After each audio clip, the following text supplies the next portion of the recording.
Hi, Kyle Pillsbury with MarineMax in Fort Myers, Florida. Today I'm standing on the new 2021 Boston Whaler 325 Conquest. It's a very neat boat. It's versatile. As everybody knows, Boston Whaler's DNA is fishing. It's a blue water boat. They've done a great job of continuing with that great fishing boat that Whaler's always made, but also making it an incredible cruising boat.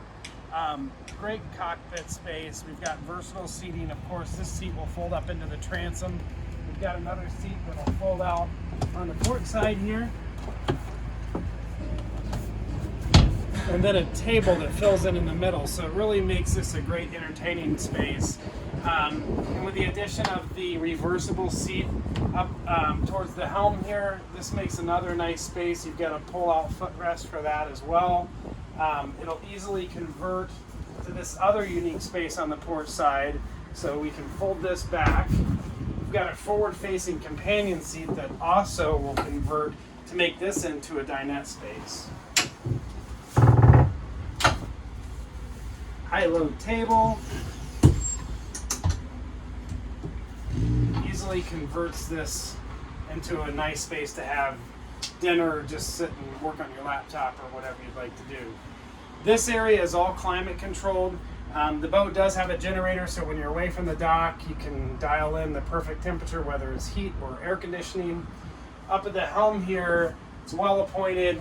We've got two Raymarine 12-inch Axiom Pro displays. The boat is powered with twin 300 horsepower Mercury engines. They're the V8 version, the new model. Joystick piloting, so that not only acts for docking and making that easier, but also has autopilot incorporated into that as well. Whether you're going out for just a day or you're staying a night on the boat or a week on the boat, the cabin is very well laid out. The 325 is a big boat. It feels bigger than most boats in the size range. You have a nice dinette area here that easily converts into a bed. The mid cabin just aft of me is very spacious. It's a comfortable bed for two people. Great galley space, easy to prep food, cooktop, microwave. Opposing the galley is a nice stand-up head and shower. So no compromise made in this compartment here at all. Joining me for a quick tour of the 2021 Boston Whaler 325 Conquest. My name's Kyle Pillsbury. If you have any questions at all, please don't hesitate to reach out. Kyle.Pillsbury@marinemax.com.